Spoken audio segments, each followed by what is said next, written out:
just drafted in my 14-man league, and I've never even played a 14-man league before. Let's see how we did. I had the 7th overall pick, lining me up for Jonathan Taylor. I felt like I had to take a running back in round 1 because, man, in a 14-man, do things get ugly quick. My issue was I really didn't want to take Jonathan Taylor. I almost considered taking A-Chain over him or just seeing what the board was going to look like, and I did end up waiting, and I ended up getting Christian McCaffrey as my first round pick at the 7th overall. Once again, I will throw up draft cards here so you guys can see exactly how the rounds went. So you can see here, I got Christian McCaffrey at number 7 because JT went 1 pick before him. Going into round 2, I ended up doing the most unconventional thing ever because I felt I was getting great value on this player. I ended up going against what I preach and taking Trey McBride in round 2. But we have to understand the context here, and that is because all of the running backs in the 2nd round were already gone. My pick was 22. And so Trey McBride fell like 5 or 6 picks to me here. And it was either Trey McBride or like Brock Bowers, Nico Collins.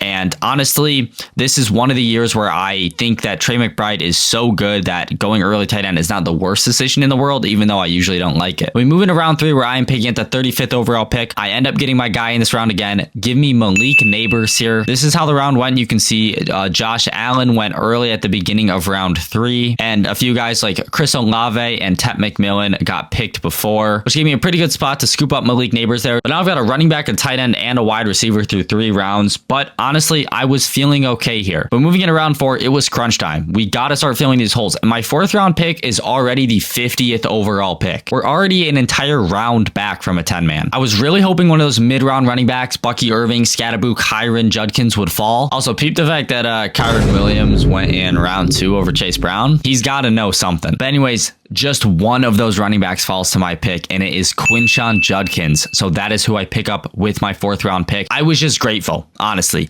I was like, just give me one of them. Let me get my RB2 out of the way in this round. Now, moving into round 5 at pick 63 is where I was kind of forced into a tough decision. Looking at the board, I had Carnell Tate still available to me, but I also had Jadarian Price on the board, who is a guy who I love so much. But because I didn't know this was going to happen, it makes me wish I had taken a wide receiver like T. Higgins or Jalen Waddle as my wide receiver 2, and then Jadarian Price in this round over Judkins, because I think Price could be better than Judkins, but you just can't plan for that. So I ended up taking Carnell Tate here. I simply did not feel comfortable taking another running back like Jadarian Price to be my flex, because then my wide receiver 2 would have been someone like DK Metcalf. I'm just not rocking with that. Round 6 comes around and we start to see some of those receivers like Cortland Sutton, Mike Evans, BTJ, Parker Washington come off the board. In this round, I actually had my eye on one guy. He is who I took, Jackson Dart. I took him a little bit lower than his ADP. It wasn't like he fell a lot to me, but I felt like my team was well